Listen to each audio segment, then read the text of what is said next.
Hello बच्चों, मैं अमित बैनर्जी एक बार फिर से आपका विजन पॉइंट ऑनलाइन क्लास में स्वागत करता हूं।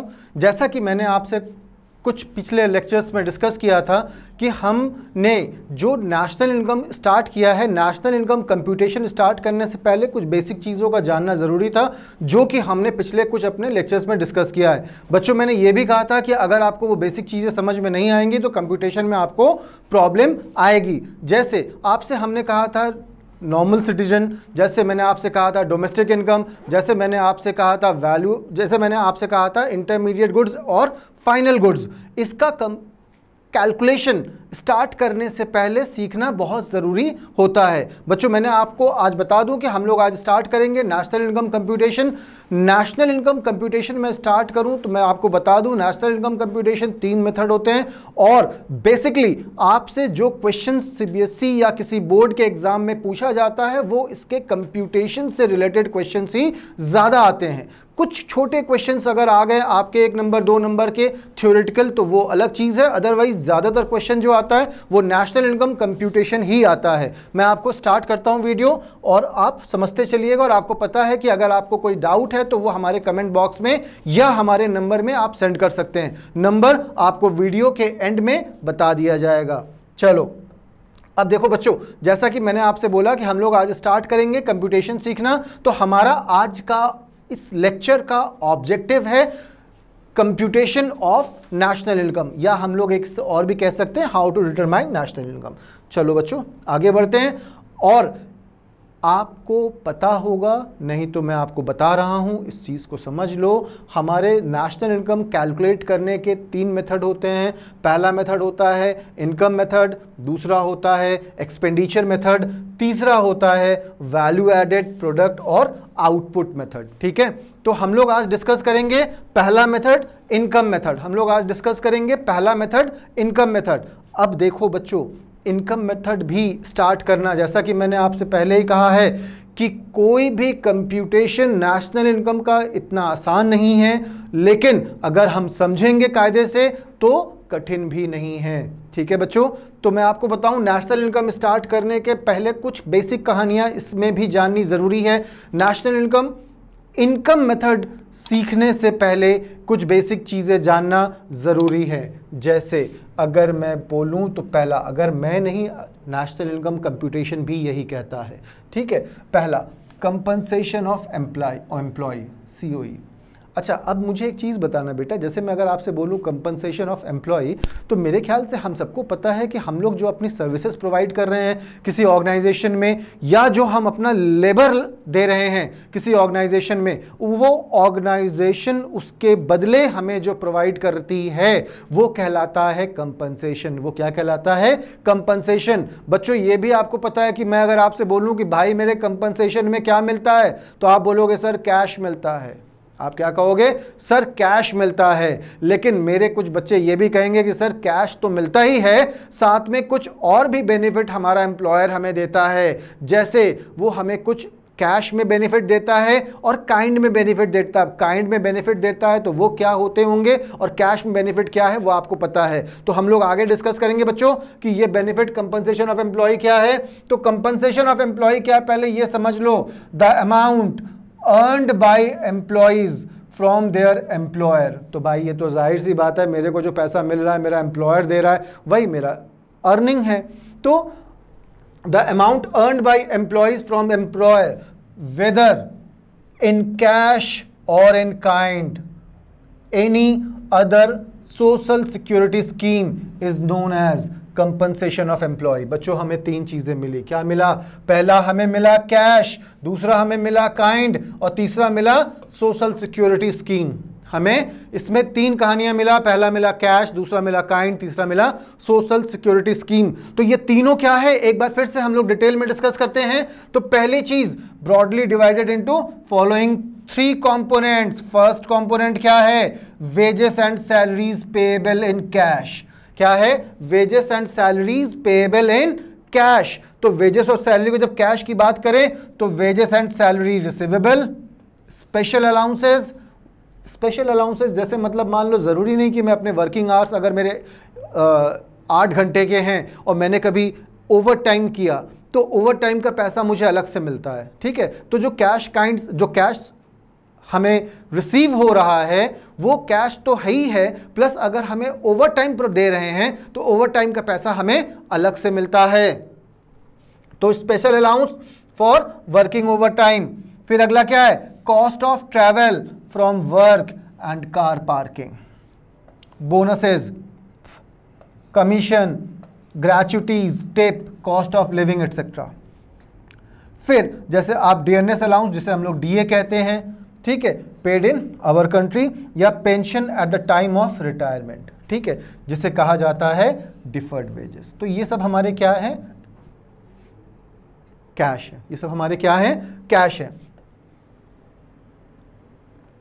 देखो बच्चों, फिर से मैं एक बार बता दूं आपको, हम लोग को 3 बेसिक चीज़ें कैलकुलेट करनी होती है इनकम मेथड में, जिसमें हमें पहला कैलकुलेट करना होता है कंपनसेशन ऑफ एम्प्लॉय, ठीक है। तो कंपनसेशन ऑफ एम्प्लॉय को हम लोग कहते हैं COE, कंपनसेशन ऑफ एम्प्लॉय को हम लोग कहते हैं COE। अब COE का मतलब क्या हो गया, compensation of employ. Compensation of employee क्या हो गया, कंपनसेशन ऑफ एम्प्लॉय मैंने आपसे बोला कि 3 कहानियां, पहला कैश, काइंड और सोशल सिक्योरिटी स्कीम। तो पहला हम लोग डिस्कस कर रहे हैं कैश, पहला हम लोग डिस्कस कर रहे हैं कैश। कैश में क्या है, wages and salary receivable, special allowances for working overtime, cost of travel, commission, gratuities, tips, या pension at the time of retirement, जिसे हम लोग कहते हैं डिफर्ड पेमेंट। डिफर्ड पेमेंट क्या है, आप लोग अकाउंट्स में पढ़ते होंगे। फिर आगे आ जाओ, कैश हो गया। अब बारी आती है काइंड की। अच्छा बच्चों, एक बात बताना, कैश तो समझ में आता है, सबको समझ में आता है कि भाई ठीक है, कैश मतलब जो पैसा हमें मिल रहा है, किसी भी सेंस में पैसा हमें मिल रहा है, क्या कहते हैं, सैलरी जो हमारी रेगुलर बनती है, वेजेस जो हमारे रेगुलर बनते हैं, या हमें जो कमीशन मिलता है, या हमें जो डियरनेस अलाउंस मिलता है, या हमें कहीं रहने का खर्चा मिलता है, या हमें और भी किसी एंड से अगर कैश हमारे एम्प्लॉयर से रिसीव हो रहा है, तो वो हमारा हो गया कैश इन काइंड, ठीक है। और ये एक पार्ट, एक कॉम्पोनेंट हो गया कंपनसेशन, ये पार्ट हो गया किसका, COE का। अब देखो हम लोग फिर आगे बात करते हैं काइंड का। तो भाई मेरे ये बताना कि कैश तो समझ में आ रहा है, काइंड का मतलब क्या है। कैश तो समझ में आ रहा है, काइंड का मतलब क्या है। तो मैं आपको बताऊं बच्चों, जैसे होता क्या है कि कुछ कंपनी, कुछ ऑर्गेनाइजेशन अपने एम्प्लॉय को रहने के लिए घर देती है। क्या करती है, अपने एम्प्लॉय को रहने के लिए घर देती है। तो अगर अपने एम्प्लॉय को रहने के लिए घर दे रही है, या मान लो उन्होंने लंच दिया, डिनर दिया किसी एक टाइम का, या मान लो ब्रेकफास्ट दिया किसी एक टाइम का, या और भी बहुत सारी फैसिलिटी देती हैं जो कैश के टर्म में नहीं होती है, तो वो फैसिलिटी जो कैश के टर्म में नहीं होती है उसे हम कंसिडर करते हैं इन काइंड। कैसे, देखो समझो। अच्छा हाँ, यहाँ पे एक कहानी और है जिसको हम लोग अगले टॉपिक में डिस्कस करेंगे, लेकिन समझना इन काइंड। इन काइंड क्या है, remuneration in kind of goods consist of goods and services that are not necessary for work and can be used by employees at their own thing for the satisfaction of their need और want और those of other members of their household. It includes, क्या आता है इसमें, पहले ये समझना।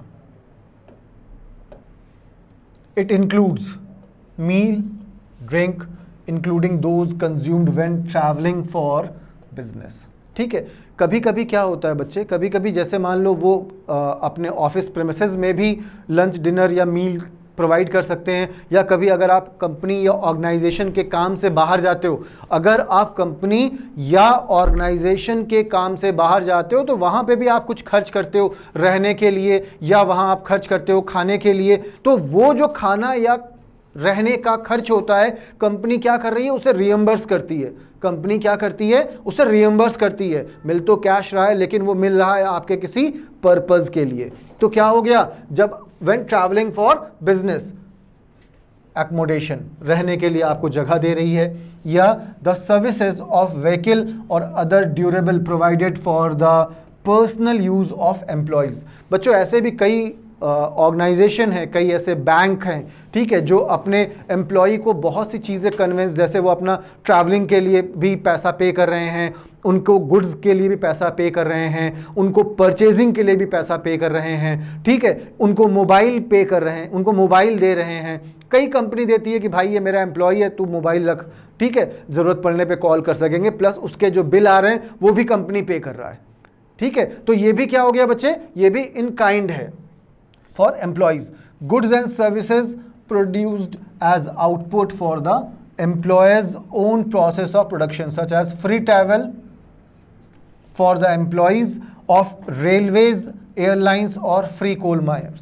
देखो, जैसे रेलवे एम्प्लॉई है, रेलवे एम्प्लॉई अगर कहीं ट्रैवल कर रहे हैं तो उन्हें उसका अलग से पे करना नहीं पड़ता। रेलवे एम्प्लॉय क्या कर रहा है, वो ट्रैवलिंग फ्री करता है, ठीक है। वो अगर रेलवे सर्विसेज अवेल कर रहा है तो उसके लिए उसे ट्रैवलिंग क्या है, फ्री है। उसकी ट्रैवलिंग कॉस्ट रेलवे नहीं लेता है, वो बियर रेलवे खुद कर रहा है। तो ये भी क्या हो गया, कोई एम्प्लॉयर जो अपने प्रोडक्शन या अपने एम्प्लॉय को अपनी कुछ सर्विसेज प्रोवाइड कर रहा है, वो भी इन काइंड कंसीडर किया जाएगा।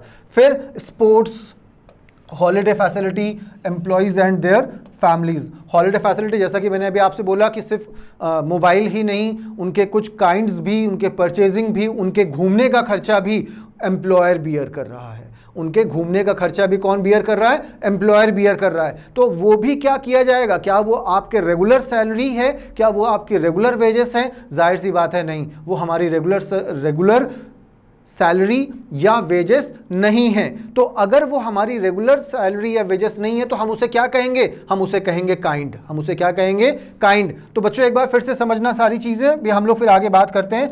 काइंड का मतलब क्या हो गया, काइंड का मतलब क्या हो गया, काइंड का मतलब हो गया मील एंड ड्रिंक, अगर वो अपने वर्किंग प्रीमिसेस में दे रहा है तब भी, और अगर आप ट्रैवलिंग के दौरान कर रहे हो तब भी। बिजनेस अगर ट्रैवलिंग के दौरान आपका एम्प्लॉयर आपको प्रोवाइड कर रहा है तब भी वो इन काइंड माना जाएगा। दूसरा, एकोमोडेशन, अगर आपको रहने की जगह दी जा रही है वो भी काइंड माना जाएगा। कोई भी कॉलोनी, कोई भी रहने की जगह, या कोई भी अगर आप कहीं और रह रहे हैं और आपको उसका HRA मिल रहा है, आपको उसका अलग से कंपनी दे रही है। ध्यान रखना, यहाँ पे दो कहानियाँ हैं, थोड़ा कन्फ्यूजन है। अगर कंपनी आपको HRA दे रही है वो कैश में कंसिडर हो रहा है, वो कैश में कंसिडर हो रहा है। लेकिन कंपनी अगर आपको अलग से रहने के लिए जगह दे रही है वो काइंड में कंसिडर हो रहा है, ठीक है, ध्यान रखना इस बात को। फिर आगे क्या है, services of vehicle of other durable provided for the personal use of employee. मतलब गाड़ी दे दी गई कि भाई ले चला, तू खुद भी चला, ऑफिस भी आ, घूमने भी जा फैमिली को लेकर के, तो खुद भी वो चला रहा है, ऑफिस भी आ रहा है और फैमिली को लेकर घूमने भी जा रहा है। गाड़ी किसने दे रखी है, गाड़ी कंपनी ने दे रखी है, मेरी खुद की नहीं है। गाड़ी किसने दे रखी है, कंपनी ने दे रखी है। अब ये अलग बात है कि उन्होंने आपको आपके रैंक के अकॉर्डिंग कार दिया है या बाइक दिया है, ठीक है, हम उसमें अभी नहीं जाते हैं, पर हमें चलने घूमने के लिए कंपनी ने हमें प्रोवाइड कर रखा है, काइंड है, ठीक है। सिर्फ गाड़ी ही नहीं, अगर कुछ और भी ड्यूरेबल गुड्स दे रखे हो कंपनी ने कि भाई ये तेरा घर है, इस घर की जो भी फिनिशिंग है वो हमने दे दिया है, फर्नीचर हमने दे दिया, रहने को हमने दे दिया, फ्रिज अपना खरीद लो, ठीक है। तो कंपनी ने जो सामान दिया वो भी क्या कंसिडर किया हमने, काइंड में किया। कंपनी ने गाड़ी दी वो भी काइंड में किया। फिर क्या है, provided for the personal use of the employee, अगर गाड़ी चलाओ। फिर goods and services produced as output of the employers. फिर जैसा मैंने अभी आपको रेलवे का एक वो दिया था कि अगर आपने फ्री माइनर्स, अगर आपको कोई आपकी ऑर्गेनाइजेशन घूमने के लिए दे रही है, आपको जैसे रेलवे ने अपने एम्प्लॉय को क्या किया है, अलग से कोई चार्ज नहीं ले रहा है, फ्री प्रोवाइड किया हुआ है, दैट इज, ठीक है। फिर अगला स्पोर्ट्स, आपको खेलने की जगह दी गई है, भैया रिफ्रेशमेंट है, काम करके बहुत थक गए हो तो एक अलग जोन बना दिया गया है, स्पोर्ट्स जोन, जाओ खेलो, ठीक है, खेलने की जगह दे दी गई। या आपको किसी भी तरह का रिफ्रेशमेंट या हॉलीडे फैसिलिटी आपको ही नहीं, आपकी फैमिली को भी दे रहा है, ठीक है, देयर फैमिलीज, क्या हो गया, वो हो गया काइंड। कुछ कंपनी बच्चों आपको मैं और बताऊं, कई ऐसी मल्टीनेशनल कंपनी हैं, कई ऐसी हमारे इंडियन कंपनीज भी हैं जो वहाँ पे एम्प्लॉयज़ को क्या करते हैं, क्रच की भी सुविधा दे रहे हैं। यानी कि अगर वो अपने छोटे बच्चे हैं, वो बच्चों को कहाँ रख के जाएं, ये एक दिमाग में टेंशन बनी रहती है। तो कंपनी क्या कहती है, कंपनी कहती है भाई चिंता मत कर, मैंने उसकी अलग जगह बना रखी है, जब ऑफिस आओगे बच्चे को वहाँ पे छोड़ के जाओ, पूरी उसकी देखरेख की जाएगी, शाम को जाते वक्त लेके जाना, ठीक है। तो ये भी क्या है, काइंड है, ये भी क्या है, काइंड है। तो बच्चों हम लोगों ने दो चीज़ें पढ़ी, क्या पढ़ी, हमने पढ़ा कंपनसेशन ऑफ एम्प्लॉयज़, हमने क्या पढ़ा, सीओई में हमने दो चीज़ें पढ़ी, पहला पढ़ा कैश, दूसरा पढ़ा काइंड, और मैं उम्मीद करता हूं कि हमें कैश और काइंड दोनों समझ में आ गया। लेकिन बच्चे कहानी यहीं पे ख़त्म नहीं होती है, इसमें एक और भी कहानी है, ठीक है। वो क्या है, हम लोग उसको आगे पढ़ते हैं। नेक्स्ट क्या है वो है employers contribution to social security scheme. याद रखना तीसरी चीज क्या है, तीसरी चीज है employers contribution to social security scheme. अब सोशल सिक्योरिटी स्कीम क्या है, मुझे लगता है ये समझाने की जरूरत नहीं है। सोशल सिक्योरिटी स्कीम मतलब आपकी सेफ्टी और सिक्योरिटी के लिए जो काम किया गया, that is social security scheme. अब समझना ये है क्या। देखो बच्चों, मैं कई बार आपसे बोल रहा हूं कि हमने जो भी टॉपिक पढ़ना है उसके कुछ बेसिक टर्म समझने हैं, उसमें बहुत ज़्यादा मेहनत करने की ज़रूरत नहीं पड़ेगी अगर वो आपको समझ में आ गया तो, ठीक है। आप सारा डेफिनेशन सारा चीज़ अपने से बना लोगे। Compensation of employee, cash, kind, और तीसरा सोशल सिक्योरिटी स्कीम, तीन कहानियां। तो कैश समझ में आ गया, काइंड समझ में आ गया, अब हम लोग समझेंगे सोशल सिक्योरिटी स्कीम। तो क्या है बच्चों, employers make payment to social security scheme like life insurance. क्या है, life insurance, casualty insurance, pension schemes etcetera. देखो एक बात समझना बच्चों, मैंने यहाँ पे एक बेसिक सी बात पे बहुत ज़्यादा जोर देना है। आपकी सेफ्टी सिक्योरिटी के लिए जो किया गया वो आपका सोशल सिक्योरिटी स्कीम है। फॉर एग्जांपल, अगर लाइफ इंश्योरेंस की बात की जाए, कैजुअलिटी इंश्योरेंस की बात की जाए, या पेंशन की बात की जाए, लेकिन यहाँ पे ध्यान देने वाली बात क्या है, यहाँ पे ध्यान देने वाली बात है एम्प्लॉयर्स। कौन कर रहा है, एम्प्लॉयर कर रहा है। भाई मैंने भी अपनी LIC करा रखी है, मेरे एम्प्लॉयर ने भी मेरी LIC करा रखी है, ठीक है। तो दोनों में थोड़ा सा डिफरेंस है। वो डिफरेंस क्या है अभी हम लोग आगे उसको डिस्कस करेंगे, लेकिन ये डिफरेंस हमको समझ में आता है कि वो जो LIC हमने करवाई है, जो लाइफ इंश्योरेंस हमने करवाई है, वो लाइफ इंश्योरेंस मैंने कराई है अपने लिए, मेरी फैमिली ने कराई है अपने लिए, या मेरे एम्प्लॉयर ने कराया है मेरे लिए। तो बेसिक सा डिफरेंस है। वो क्या है, क्यों है, और इसका क्या रोल है कंप्यूटेशन ऑफ नेशनल इनकम में, ये हमें आगे समझ में आ जाएगा। बस जस्ट कुछ मिनट समझना। तो एम्प्लॉयर ने ऐसी कुछ स्कीम हमें प्रोवाइड की, that is termed as social security scheme, that is termed as social security scheme, ठीक है। अब समझो इसमें आगे क्या है, the contribution made by the employer for such scheme is part of compensation of employees, is part of compensation of employ.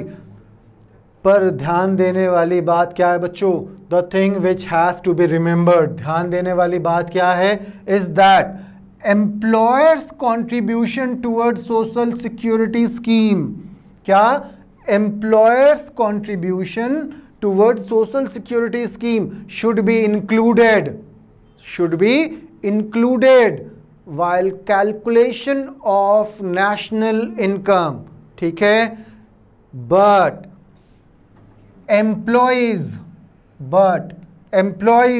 contribution towards social security scheme should not be included as compensation of employee, is that what employers pay to employee, and if anything borne by employee himself should not be included under compensation of employ.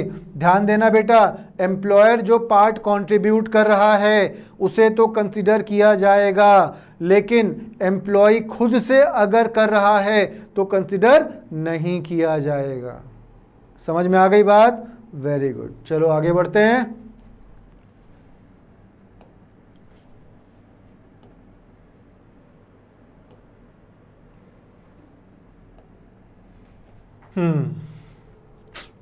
पहली चीज क्या हो गई, पहली कहानी हमने आपसे बोली कंपनसेशन ऑफ एम्प्लॉय, ठीक है।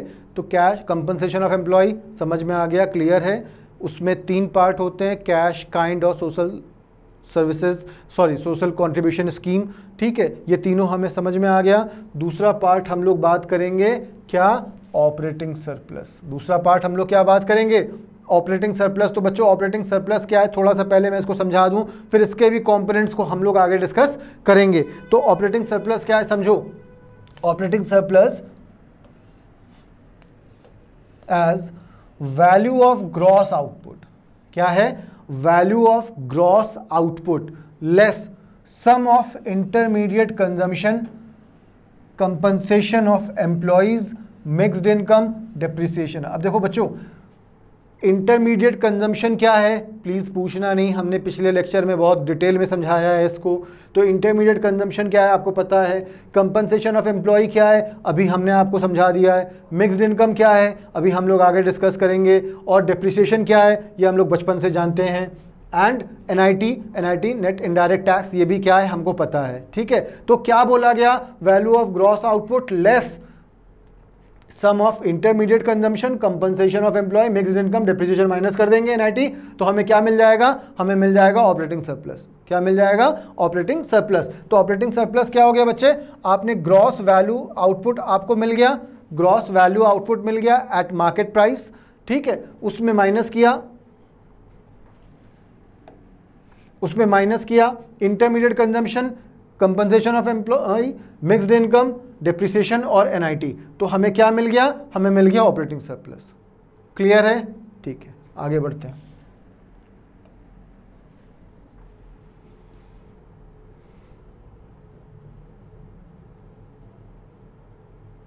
अब देखो बच्चों, ऑपरेटिंग सरप्लस के भी कुछ कंपोनेंट्स होते हैं। ऑपरेटिंग सरप्लस में क्या कंपोनेंट होता है, पहला होता है इनकम फ्रॉम प्रॉपर्टी। पहला क्या है, इनकम फ्रॉम प्रॉपर्टी। अब देखो इनकम फ्रॉम प्रॉपर्टी क्या है बच्चे, ये आप लोगों को पता ही है कि मेरी कोई प्रॉपर्टी है, उस मैंने प्रॉपर्टी एज अ एसेट है। एसेट मतलब क्या हो गया, वो मेरा कुछ इंटेलेक्चुअल एसेट भी हो सकता है, फॉर एग्जाम्पल मेरी बुक हो सकती है, ठीक है, उस बुक का मुझे कुछ रॉयल्टी मिल रहा है, या कोई माइन है, उस माइन से मुझे कोई रॉयल्टी मिल रहा है, तो वो भी मेरा क्या है, एसेट है, ठीक है, अब समझना प्रॉपर्टी है। अब क्या कह रहा हूं, it is the income which has been arisen from rent, interest and royalty. ये क्या है, तीन चीज़ों की कहानी है, पहला रेंट, दूसरा इंटरेस्ट और तीसरा रॉयल्टी। अब अगर बच्चों मैं बताऊं रेंट, तो भाई रेंट क्या है, the income arising from ownership of land and building. कोई इनकम जो कहाँ से हो रही है, मेरे लैंड एंड बिल्डिंग से, is known as rent. It is also includes imputed rent, it is also include imputed rent. If person living in own house,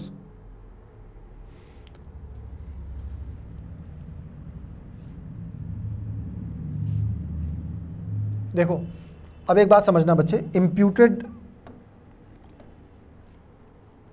यहां तक तो मुझे पता है, क्लियर है आपको, यहां तक तो आपको क्लियर ही है। क्या क्लियर है कि income arising from ownership of land and building, ठीक है। तो लैंड एंड बिल्डिंग से आपको कोई किराया मिल रहा है, तो ये आपकी क्या हो गई, इनकम फ्रॉम प्रॉपर्टी हो गई, जिसको हमने कहा रेंट। लेकिन इसी के साथ साथ एक कहानी और होती है जिसे कहा जाता है इम्प्यूटेड रेंट। तो इम्प्यूटेड रेंट क्या है, ये एक बार समझ लेना। इम्प्यूटेड रेंट क्या होता है बच्चे, if person living in own house, then it is assumed in economy that he is paying rent to himself. This concept is known as imputed rent. For example, मैं अगर आपको बताऊं कि मान लो मेरी कोई ऑफिस है, मेरा कोई कोचिंग क्लासेस है, और वो क्लास मेरे अपने घर पे है, वो क्लास क्या है, मेरे अपने घर पे। जाहिर सी बात है, मैं अगर कहीं और अपनी क्लासेस कर रहा होता तो शायद मैं वहाँ पे क्या करता बच्चे, कुछ रेंट पे करता। लेकिन चूंकि घर मेरा अपना है, घर मेरा खुद का है, ऑफिस मेरे अपने घर पे है, तो वो रेंट मैं कहीं और पे नहीं कर रहा हूँ, वो रेंट मैं खुद को पे कर रहा हूँ। समझना, वो रेंट जो मैं किसी और को पे करता, वो अमाउंट बचा लिया हूं, और वो मैं क्या कर रहा हूं, खुद को पे कर रहा हूं। इकोनॉमी ऐसा मानता है कि वो क्या किया जा रहा है, खुद को पे किया जा रहा है। इसे हम लोग कहते हैं इम्प्यूटेड रेंट। ध्यान रखना, इसे क्या कहा जाता है, इम्प्यूटेड रेंट। तो इम्प्यूटेड रेंट भी एक रेंट के पार्ट में इंक्लूड किया जाता है, ठीक है। फिर आगे बढ़ो, दूसरी कहानी हो गई रॉयल्टी। रॉयल्टी क्या है, रॉयल्टी मतलब कोई भी ऐसा हमारा एसेट है, कोई कोल माइन है, कोई ऑयल वेल है, जहाँ से मुझे पैसा मिल रहा है, रॉयल्टी मिल रही है। मेरी कोई बुक है जहाँ से मुझे कोई कॉपीराइट का रॉयल्टी, जहाँ से पब्लिशिंग की रॉयल्टी मिल रही है। तो वो सब कहानी क्या है, इनकम फ्रॉम रॉयल्टी। वो सब क्या है, मेरी इनकम फ्रॉम रॉयल्टीज। तो रॉयल्टी क्या हो गया, royalties are the payment made for the use of mineral deposits such as coal, oil, etc. or for the use of patent, copyright, trademark, etc. ठीक है, ठीक है। नेक्स्ट कहानी क्या है बच्चे? दो चीज़ें हुई, पहला हुआ रेंट, दूसरा हुआ रॉयल्टी, और तीसरा क्या है?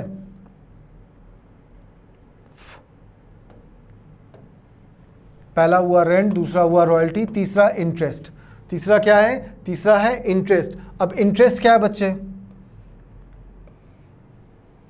It is the amount earned for lending fund to the production units. It is also includes imputed interest of fund provided by entrepreneur but provided by entrepreneur। कहने का मतलब क्या है यार, ये समझो।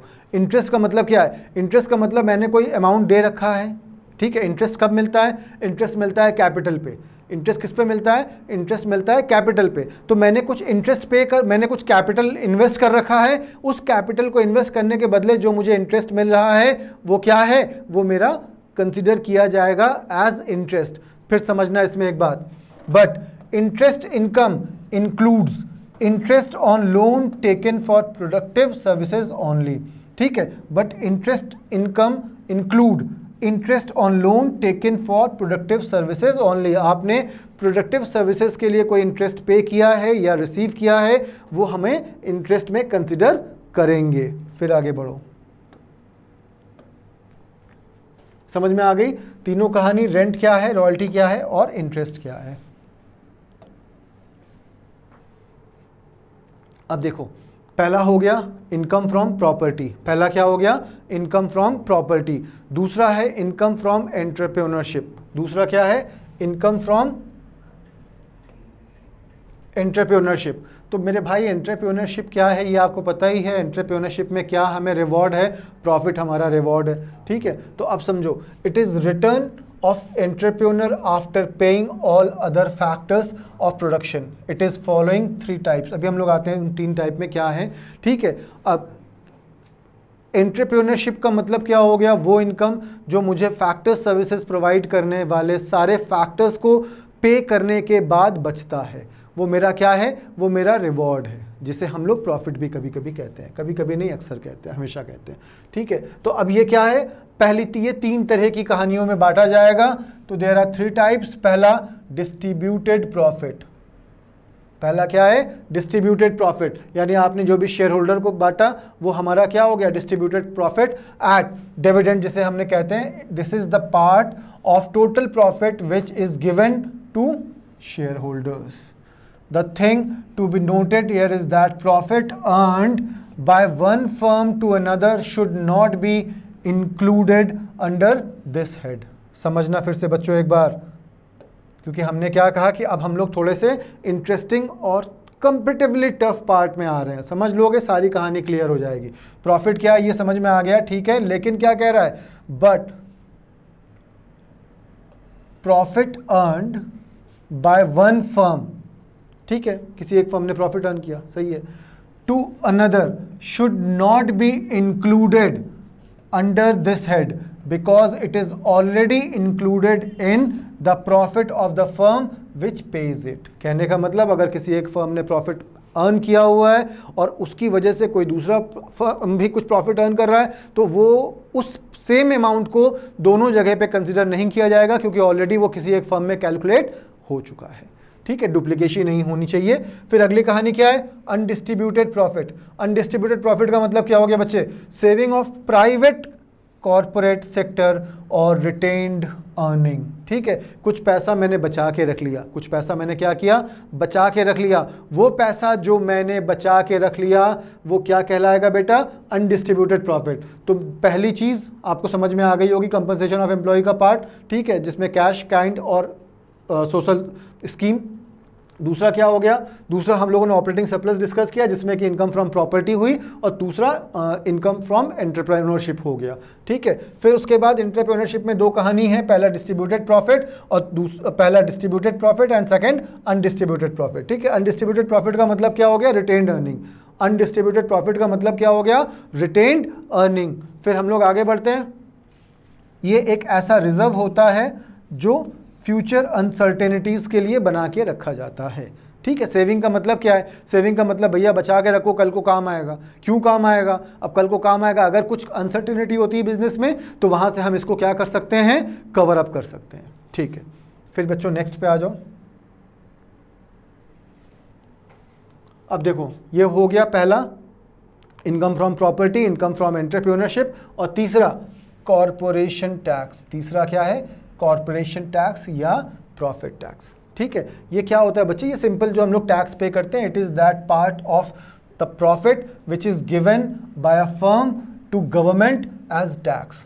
ये क्या है? ये प्रॉफिट का एक ऐसा पार्ट है जो गवर्नमेंट को दिया जाता है, जिसका नाम है टैक्स। गवर्नमेंट को क्यों देते हैं? हम डोनेशन तो दे नहीं रहे, हम एज अ टैक्स पे कर रहे हैं कि हमने अर्न किया, हमारी अर्निंग कि हमारी इतनी टैक्स पे करनी है, हमने पे कर दिया। ठीक है, the concept of operating surplus is applicable all producing enterprises whether they belong to private sector और द गवर्नमेंट। ठीक है, ये भी आपको समझ में आ गया कि भाई अगर आप बात कर रहे हो ऑपरेटिंग सरप्लस की, तो ऑपरेटिंग सरप्लस अगर प्राइवेट एंटरप्रेन्योरशिप, अगर प्राइवेट बिजनेस है तो भी, और अगर गवर्नमेंट बिजनेस है तो भी कैलकुलेट करेंगे। लेकिन the government enterprises also expected to earn reasonable rate of profit. ठीक है, अब जाहिर सी बात है गवर्नमेंट ऑर्गेनाइजेशन है, जैसे इंडियन ऑयल ले लो आप, तो इंडियन ऑयल क्या है? वो भी तो प्रॉफिट अर्न करने के लिए काम कर रही है ना। तो प्रॉफिट अर्न करने के लिए काम कर रही है, यानी कि हम लोग क्या करेंगे? हम लोग ऑपरेटिंग सरप्लस कैलकुलेट करेंगे। लेकिन समझना यहाँ पे एक छोटी सी कहानी बनेगी फिर से, क्या? On fund investment. ठीक है, but operating surplus does not arise in the general government sector as they produce goods and services for the social welfare of the country and not for profit motive। ठीक है, अब अगर कोई government organisation है जिसका motive क्या है? Public welfare है, प्रॉफिट अर्न करना नहीं है, तो प्रॉफिट अर्न करना नहीं है तो मतलब क्लियर है कि हमें वहां पे ऑपरेटिंग सरप्लस कैलकुलेट नहीं करना है। ठीक है, ठीक है, वाई रेंट गवर्नमेंट सेक्टर्स। ठीक है, अब देखो बच्चों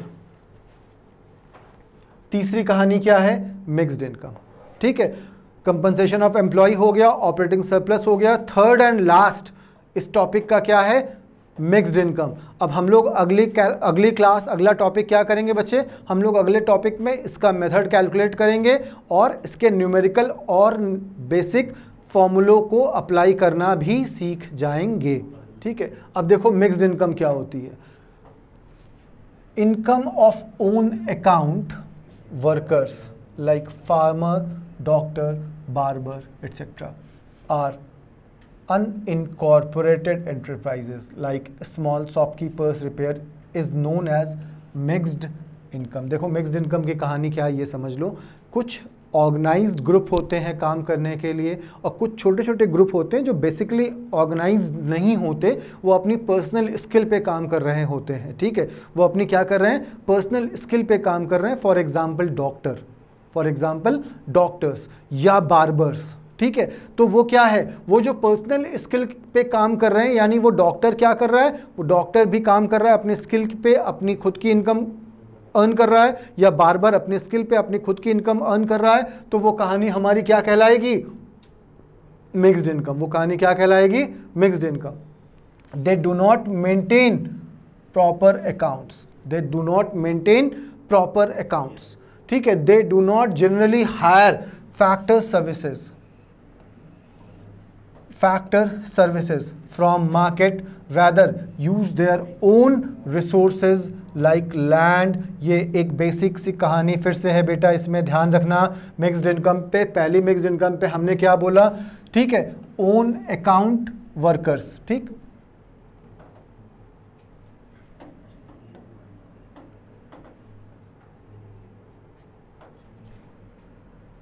एक मिनट इसका वापस आ जाने दो, तो फिर मैं आपको आगे इसको दोबारा से डिस्कस करता हूँ। वापस से हम लोग वहीं पहुँच गए। क्या बोला हमने?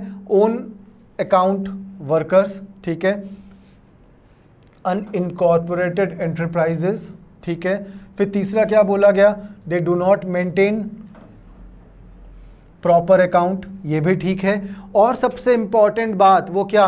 यार एक बात ये बताना कि एक डॉक्टर है, एक जनरल फिजिशियन है, और क्या वो अपने चैम्बर में एक और जनरल फिजिशियन को बुलाएगा और बोलेगा कि साहब ऐसा है कि मैं यहाँ से जा रहा हूँ, आप बैठो, और आप बैठ करके क्या करो? आप जो है क्या कहते हैं, पेशेंट को जो भी देखना है, जो भी उनका इलाज करना है वो करो। जाहिर सी बात है नहीं करेगा। एक बार क्या ये बोलेगा कि भाई ऐसा है मैं जा रहा हूँ तू मेरे दुकान पे काम कर, नहीं बोलेगा। ठीक है, क्यों नहीं बोलेगा? क्योंकि पहली चीज़ वो अपनी ओन स्किल को यूज़ कर रहा है। क्यों नहीं बोलेगा? क्योंकि वो अपनी ओन स्किल को यूज़ कर रहा है। अब ध्यान देना, मैंने 3 बातें बोली। पहला, own workers, unincorporated enterprises do not maintain proper accounts. फिर उसने क्या बोला? अब देखो ये बात सबसे ज़रूरी है मिक्स्ड इनकम की, समझना। They do not generally hire factor services from market, rather use their own resources like land, labour, fund etcetera. यानी कि क्या है, बेसिकली हम ये मानते हैं कि वो डॉक्टर जहाँ पे अपना नर्सिंग होम स्टार्ट किया है वो उसकी खुद की बिल्डिंग है, उसने मार्केट में किराए पे नहीं लिया है। ठीक है, तो वो बार्बर जिसने अपना एक सैलून स्टार्ट किया होगा तो उसने अपनी जगह में किया होगा और वो खुद काम कर रहा होगा, ना कि उसने किसी लेबर को वहाँ पे बुलाया होगा और कहा होगा भाई तू मेरी जगह पे काम कर। ठीक है, तो ये बात ध्यान रखना। 3 बेसिक सी कहानी क्या? Own account, incorporated enterprises do not maintain proper account and generally hire services. They do not generally hire services from market, rather use their own resources like land, like labor, like fund, etc. As result of it becomes difficult to classify their income among rent, wages, interest and profit. तो इसमें क्या बोला गया? इसमें बोला गया कि अगर आप कैलकुलेट करेंगे कंपनसेशन ऑफ एम्प्लॉय, ऐड कर दो। ये बेसिकली क्या है? ये तीनों का एडिशन है, compensation of employ, operating surplus और मिक्स्ड इनकम। ठीक है, तो हमने क्या किया, इसको तीनों कहानी समझ लेंगे, ये हमारी बेसिक सी कहानी बन गई। तीनों को हमने उठा के ऐड कर दिया। अब एक चीज़, जो ये तीनों को हमने ऐड किया, ये बेसिकली तीनों ऐड करने पे हमें क्या हेल्प करेंगे? इनकम मेथड कैलकुलेट करने में हेल्प करते हैं। ठीक है, तो अब बच्चों एक बात समझना, हमने आज क्या डिस्कस किया? हमने डिस्कस किया compensation income method. Income method में क्या किया? Compensation of employ, compensation of employ में कैश, काइंड और सोशल कंट्रीब्यूशन स्कीम। ठीक है, फिर हमने डिस्कस किया ऑपरेटिंग सरप्लस। ऑपरेटिंग सरप्लस में हमने क्या डिस्कस किया? ऑपरेटिंग सरप्लस में हमने डिस्कस किया फ्रॉम प्रॉपर्टी, फ्रॉम एंटरप्राइज। ठीक है, ठीक है। फिर उसके बाद हमने क्या किया? तीसरा हमने डिस्कस किया मिक्स्ड इनकम। मिक्स्ड इनकम में क्या डिस्कस किया? वो बंदे जो कि अपनी ओन सर्विसेज अवेल करते हैं, ना कि बाजार से परचेज करते हैं। ठीक है, और वो कहीं पे फैक्टर सर्विसेज भी हायर नहीं करते और इनकॉर्पोरेटेड नहीं होते, बेसिकली इनकॉर्पोरेटेड नहीं होते। ठीक है बच्चों, तो मैं उम्मीद करता हूं कि आपको ये लेक्चर समझ में आया होगा। और अगर कोई डाउट है तो मैं आपसे कई बार कहा हूं कि हमारे नंबर पे आप क्या कर सकते हो, कॉल या मैसेज कर सकते हो। मैसेज करो, हम आपके मैसेजेस, आपके प्रॉब्लम सॉल्व करके भेज रहे हैं। जैसे कुछ बच्चे अपने कुछ अगर प्रॉब्लम दे रहे हैं तो उनको हमने क्या किया, वो प्रॉब्लम का सॉल्यूशन भी भेजा है, साथ में अपने कुछ असाइनमेंट भी भेज रहे हैं जिसको वो पढ़ रहे हैं, और पढ़ने के साथ साथ क्या है, हमारे वीडियो देख रहे हैं जो उनको और ज़्यादा स्ट्रॉन्ग कर रहा है, उनके कॉन्सेप्ट को और क्लियर कर रहा है। तो बच्चों याद रखना, कमेंट करना मत भूलना और अपने डाउट को हमारे नंबर पे भेजना भी मत भूलना। अब आप हमसे पूछोगे कि सर नंबर तो बता दो, तो बच्चों थैंक यू बोलने से पहले ये हमारा नंबर है, आपको ज़रूरत पड़े तो इसमें मैसेजेस आप कर सकते हो। थैंक यू बच्चों। नेक्स्ट इनकम में नेक्स्ट लेक्चर में हम लोग पढ़ेंगे computation of national income, formula and numerical problem. Thank you.